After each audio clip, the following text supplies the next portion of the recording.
crazy duck. No, Carlito, it's not that kind of loco, okay? That's more like, zany or goofy. It's the wrong kind of loco.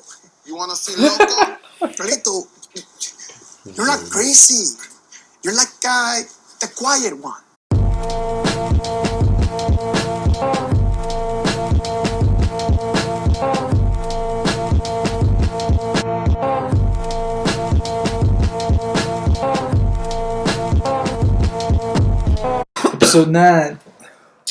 Episode 9. We back. Do you believe that there are soulmates, or do you believe that, you build love? You can build love with anybody. What are you up to? What are your thoughts on this? Interesting. On one hand, you have this tradition, arranged marriages, and families that just treat it like business. Hey, let's hook our families up. My daughter, your son, they've never met each other, but fuck it, let's go. And it's not up to the kids at all. It's up to the parents. All right. On one side, you have that. And a lot of people saying that, I never saw your father or your mother, the day before our wedding, and, we're so happy now, or, it's not up to you, so you just go with it, and then, you learn to love this person. So that's option A. Yeah. Option B is, just not make your soulmate, but out of somebody. That's a big if. But find one. Look for it. Which is also a big if. So it's both of them are really... But don't you think that, believing in soulmates kind of makes you lazy also? Because, you have to learn how to love. It's a skill, right? And if you have this idea that, there is a soulmate out there, then it's all about waiting. It's a waiting game, right? It's not like, I need to work on myself kind of game. Because also, people, when they talk about soulmates, they always say, she's just going to love me the way I am. She's my soulmate. Right, yeah. And that's why she's going to love me the way I am. But, nobody's going to love you the way you are, I think. That's a very depressing thought. Besides your family, I guess. Yeah. I mean, besides your family, besides your mom. Look. So this makes me think of a short story that I read this week with some of my students. But I've completely randomly discovered it during the summer. I was going through my grandfather's library, and I was like, I'm going to pick a random book, a random short story, and I picked Prosper Mérimée, and the short story is called Mateo Falcone. It's a fucking mind-blowingly good short story, and the universe made me pick it out randomly. Yeah. It's about Corsica, right? Where Napoleon, I think, is from there, right? Yeah. So it's like a mix of Italian and French culture. Wow. But anyways, it's like Australia for Europe. You go there if you're a criminal. You go there to hide from the law, essentially, because there is this thick forest called the Maquis there, and nobody can get you there. So it's about Mateo Falcone, this guy who has pañete, there's the thieves code and all that. He's a thief, and he's making, he made it there, and he's living his life there. He has his wife and his son, and his son is 10 years old. One day he's just hanging around the house. Dad went hunting. That is some crazy shot. There's a story that Dad, they take a candle, they take a lit candle, and they take him out to the forest when it's dark, to the field, whatever, not to the forest, to the field when it's dark, and they take the candle, and they put a white sheet of paper in front of the candle, and then they kill the candle, they blow the candle out, and then the white sheet of paper just stays there for a minute, and they don't let him shoot for a minute, so it's complete darkness. He has to wait for a minute, and then he shoots, and this motherfucker in the story gets it every time. So he's some crazy shot. And anyway, so he goes with his wife hunting, whatever. And his kid stays, 10-year-old kid. And this guy comes by the house, and he's wounded. And he's like, "Yo, kid, I'm running from the police. You gotta hide me, man, because I know you're Mateo Falcone's son. So if you don't hide me, then I'm fucked, right? So I'm relying on you." The kid's like, "What's in it for me?" And you're already, when you're reading, you're like, ugh! Just the way he starts this dialogue and the way he's not helping right away. Who the fuck is this? But anyways, he takes money for it first, and he hides the guy in the haystack. and then the cops come along and they like poke the haystack with like bayonets and stuff, and you know, and it's all super kind of sketch. And then it's kind of like the Inglourious Basterds, like Jews under the floor type of scene. Yeah. And so, anyways, the fucking the boy, is offered a watch, a silver watch from one of the guards. And the guard used to carry it from one of the police. If not, I don't want it. No, I think he carried it in his pocket, actually. Wow. Yeah. But he's like, he's the militia or whatever on that island. Okay. But the watch is just as priceless as Butch's watch. Like there's some emphasis placed on this watch in the story. But anyways, so he's like, I'm gonna give you this watch. You're gonna be this badass motherfucker. You're gonna walk around with this watch around town. And so he takes the watch. Like you're the big cheese. He takes the watch and he tells him. He tells the police officer, the militia guy, whatever. He's like, this is where he's hiding. This is where he's hiding, the thief, and in the haystack. And they fish him out. And he's all, the thief is pissed and in pain and all that. And anyways, Mateo Falcone comes by and he's like, what happened? And he finds out what happened, right? He returns from the hunt. And when he's returning from the hunt, like, they know he's a good shot, so they're really scared. Like, they're like, is he going to shoot us? Like, they just don't know what Mateo Falcone is going to do. Anyways, so Mateo Falcone comes back home and he finds out about this whole thing and he says, son, come out to the forest with me. And the mother's like, no, he's your son, because she knows what's up. And he's like, woman, shut the fuck up. Yeah, get your ass inside the house. Very sexist. Very sexist times, Yeah, and it's funny because when they're walking from the hunt, she's carrying the heavy load, and he only has his gun. And the narrator mentions that like on Corsica, like in this subculture of the island, there's there's this thing that men, like, they're not supposed to carry heavy things. Like the women carry their shit for them, so on the hunt, so they can shoot, so they're mobile, so they can fight and shoot. So it's a whole new thing. Anyways, so she's like, no, like don't do this. This is our boy, Mateo. This is our boy. What year is this set in again? This is. I'm assuming this is the 1800s. Okay, got it. Cool. Yeah. Has to be. So maybe late 1700s, but so he takes the boy out into the fucking Marquise. It's probably not how you pronounce the name of the forest. And he says pray to his son, and then his son prays, and cries and begs for mercy, and his dad is cold, ruthless, just kills him. So he kills his son. Yes, wow. It's very, very powerful, man. Wait, what did the son do again? Sorry. I think every listener's going to be like this. It's going, wait, what did the son do again? At least they can rewind and go back, so I'm saying you'll tell me. At least they can, yeah. Yeah. So the son was hiding a thief in the haystack. Yeah. Wow. But his dad is like a godfather figure. Got it.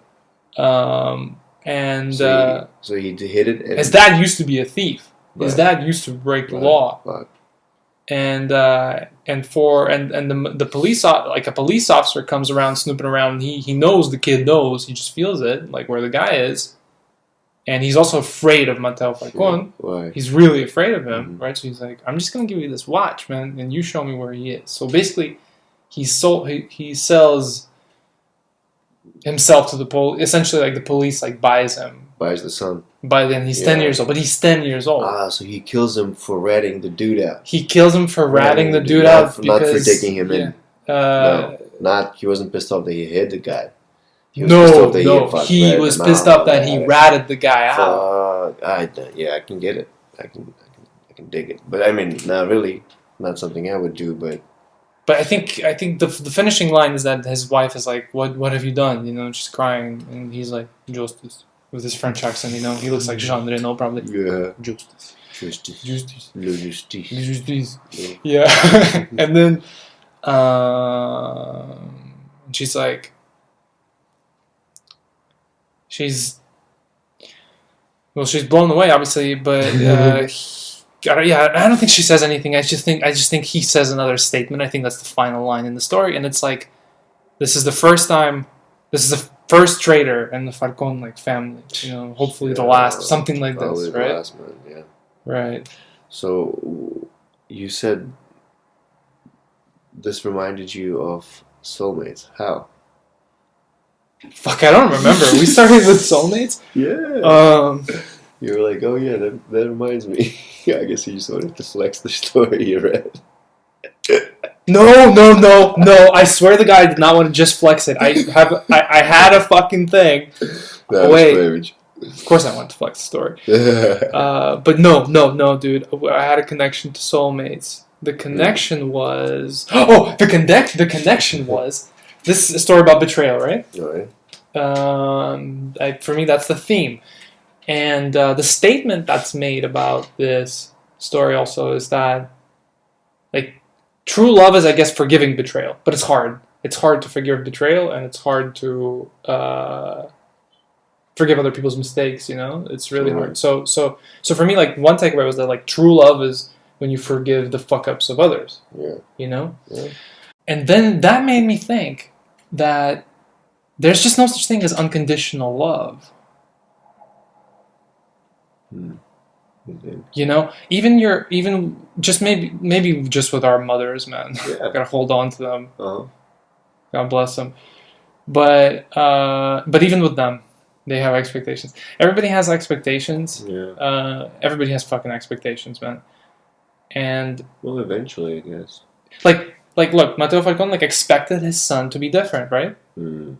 He expected his son to be like him, right? But he wasn't. He did something that's, like,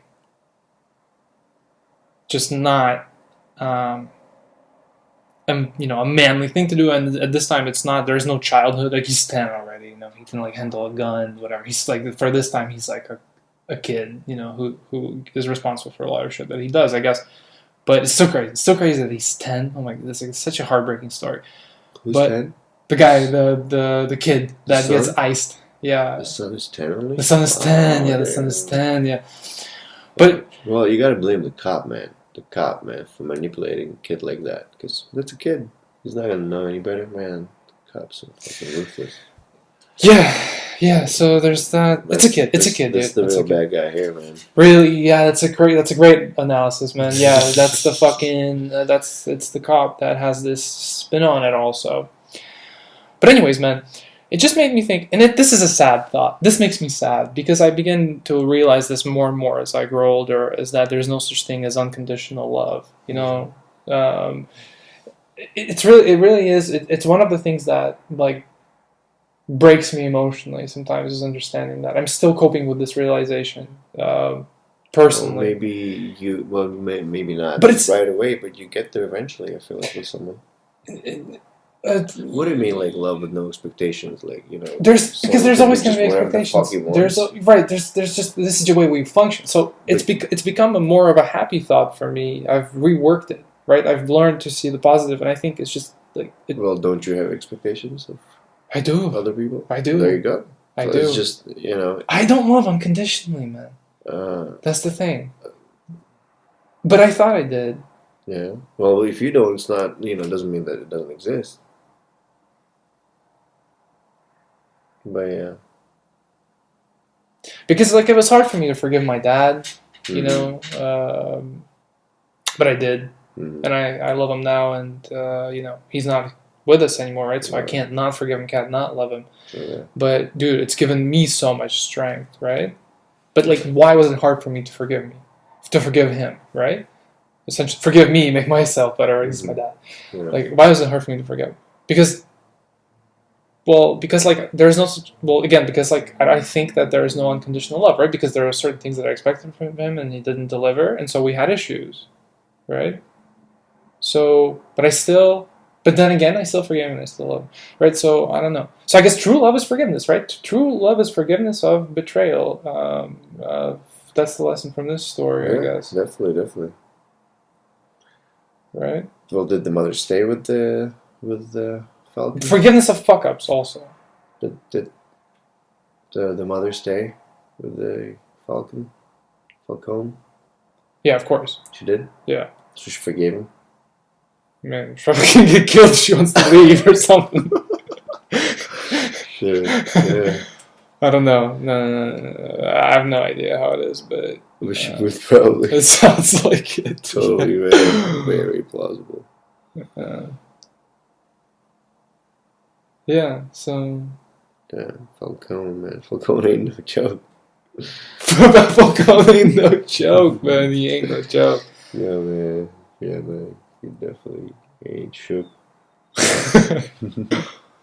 What do you think about unconditional love? Or love in general, in that sense? Oh, I've never even thought about it before. I feel like there's no problem there. It never bothered me. Definitely feel it exists. Like definitely from a mother to like her kids. Pretty sure. I guess from a mother to her kids. Yeah. Right? Like no matter how vile the kid becomes and how many mistakes he or she makes, it's like it's impossible for them to just like unlove, right? Yeah, because I feel like it's easier. Like a father could definitely like unlove a kid. I feel like because he would just I don't know, be like, what the fuck. Oh my God. The fuck is you, my man? Like, oh my God, at least we're not smoking before recording ever again. We're recording first. No. What I'm trying to say is like, it's easier for a dad to unlove a kid because he can just be like, I don't know, any moment, just realize the kid is not close, similar enough to him, or like is not what he expected him to be, and be like, yo. That's a wrap. Definitely, I think it's easier for a father to. A mom can just like leave a kid like that, like yo, like. But I think maybe it's also personal, because I think men front a lot, and they do a lot of things like you're nobody to me anymore, or like you're not my daughter, or you're not my son, you're not my friend, or you're not my mother. Like we're crazy like that. We say things like that. We're insane, especially when we're kids. All men do. And I think a lot of our talk doesn't have to do with how we feel. Like my dad said that about my sister. He said like, "Oh, I don't have a daughter," because she went to the U.S. and kind of abandoned him. Like, he's a fucking idiot. Like my dad was an idiot. I love him to death. Taught me a lot. Taught me music. He was an idiot though in terms of like relationships and stuff. He was like, "I don't have a daughter," but then like, dude, he just said it to front. Every time she called, he would like cry afterwards, and like on his during his final hours also, like he was like really happy to become a granddad because he just became a grandpa and then passed away. Wow. Yeah, and she called him while he was on his deathbed essentially, and it meant the fucking world to him. Bad, man. So men front. Oh yeah, totally. Yeah. Mm. But I think your kids are just your kids. But yeah, they're tied to the mother a lot. My niece is like, she's always like, mama, like even though the dad is like really involved and always there, and he's like the greatest fucking father. But I think she's gonna develop a connection with him later, like a much more meaningful connection. But like later, now it's the mom, dude. Of course, yeah. First year, it's always like that. Yeah. Smoke break? Yeah. How much we got? So, that advertisement money would be nice, though. Because we're fucking talking for a living anyways. Might as well make more money doing it. It's like, what we get paid for is being good conversation. Yeah. That's how we cash in, bro. On a regular basis. It's the best way. Yeah. Just start recording it. Yeah, I did. Yeah, I just don't want to see our baked ass fucking faces. Totally. Yeah. Just do like, let's do like a, something. Oh, let's do a random Wikipedia fucking page, remember? Oh, yeah, remember? We've done that before. Yeah, let's do it. What was the guy's name? Remember? You had the wallpaper. You want to do Ruski, English, Espanol, because we can do Portuguese as well. What do you want to do? No. You speak all those. Let's do English. Let's do English, okay? Random article. Yes. Edwin Bastillos. Bastillos. Edwin Bastillos was a Mexican human rights activist, environmentalist, and agricultural engineer from the Sierra Madre in Mexico. He is partially of Tarahumara descent. Tarahumara. Bastillos worked for a forestry development project funded by the World Bank. Alright, man, motherfucker had a crazy ass look, but he's crossfaded right here. That's why the picture is. Yeah, yeah. Wow, man, 60s, that's crazy. But hey, we know that there was a guy like that. It's good to learn something, dude. Serendipity is the best thing, right? Like this random discovery, this random knowledge. Like you got your business, you got business, you got the things that you got to stick, you got the things that you got to take care of. You gotta check. But then the beauty of life is like the random shit that you do around it, right?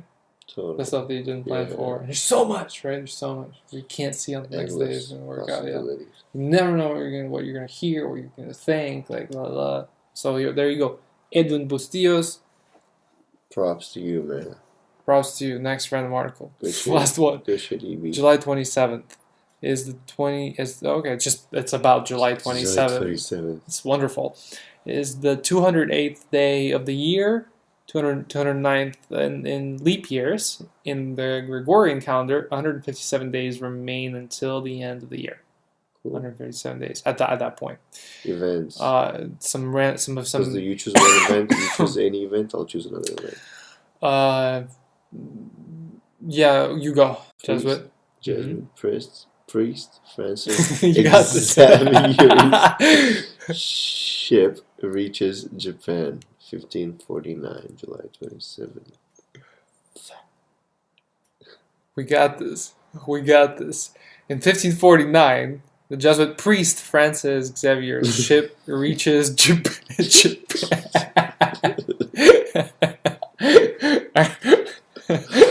Wow, man, this is turning into a baking show. Yeah, motherfucker, you better pull up next time. And we, with a Red Bull or something. Just you're good though. Oh yeah, definitely I will. So I'll do another one. 1775, finding of the U.S. Army Medical Department. The Second Continental Congress passes legislation establishing a hospital for an army consisting of 20,000 men. All right then, 1775 on July 27th. But movie talk. All right. So, what was the name of the movie that we watched together recently? The Tax Collector. The Tax Collector. What are your impressions? Starring the one and only, the incomparable. Recommend or no? Oh no, recommend. Shia LaBeouf.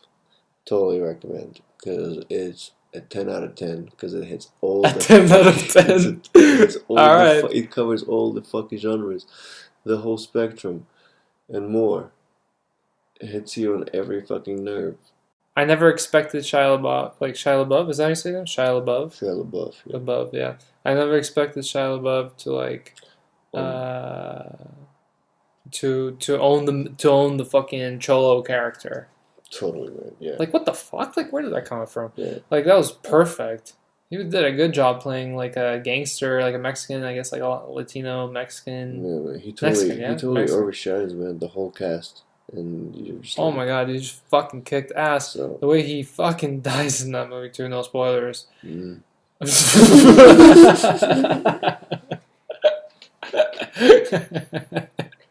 You're not gonna spoil how he dies, though.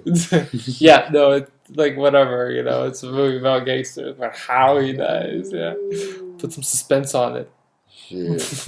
Seriously. The guy in the van, though, the guy that becomes Two-Face. That's the craziest scene. That scene had me shook, and I still remember the way he like lifted the guy, and they only show it for like a second or two, but like it's still something that stuck with me. Dude, this movie is violent as hell, dude. Totally violent, and shit goes down like that. Most emotionally stable actors. Because most actors are like, where's my medicine? They're like, right this way, Mr. Del Toro. What do you want to in the future? It's that next level comedy, post-ironic. But I mean, look, for a while I didn't understand what the fuck post-ironic comedy meant even. Let's see. Let's ask the oracles. The Bad Lieutenant. Port of Call, New Orleans, The Bad Lieutenant. Oh, that's Nicolas Cage in it, motherfucker. We have to watch that. We have to watch that. And I love how we like randomly arrived to a movie called The Bad Lieutenant. Yeah, all the roads. I love that. All the roads lead to Nicolas Cage. I love it. I do think we did not say enough about the tax collector. So what is the tax collector about for you, essentially? What's the one theme? The family. Family? But also the individual. At some point, he abandons his crew for family. For his family. But then he at the end, his dad is like, yo, you're one of us now. He's like, no, dude, I'm not. I don't want to be like you, Dad.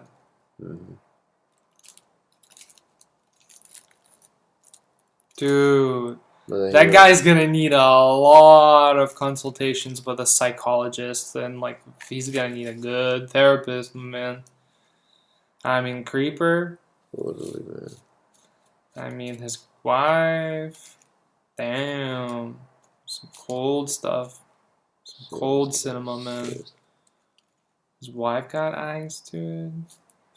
But this crazy ass, like, motherfucker that they went against and his woman, like, damn, like. He was holding his kids captive, dude. Fuck. Oh yeah, he's calling. Yeah, no, dude, the Mexican mafia. I mean, the cartel. The cartel doesn't fuck around, dude. It's the cartel. You know what I mean? Cut off his wife's, dad's, or uncle's like head off. Remember?